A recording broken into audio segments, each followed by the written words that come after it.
रावण होता ना, रावण याने तपश्चर्याच्या माध्यमातून महादेवांना सुद्धा प्रसन्न करून घेतलेलं होतं, वश केलेलं होतं. परंतु त्याच्या कर्माने, ते विनाशकाली विपरीत बुद्धीने त्याची सोन्याने भरलेली लंका देखील नष्ट झाली. हे सर्व कशामुळे घडलं तर कर्म चांगलं न केल्यामुळे. म्हणून किती विद्वान असला तरी सुद्धा काही करून चालत नाही.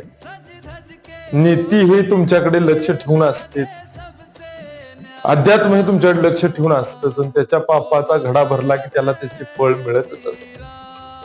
काय नव्हतं रावणाकडे, सोन्याची लंका होती. देवलोकात सुद्धा त्याला मान होता, परंतु त्याने कर्म चांगले केले नाही. सीता मातेकडे वाईट नजर टाकली, वाईट दृष्टी टाकली, त्यामुळे त्याला ते भोगावं लागलं.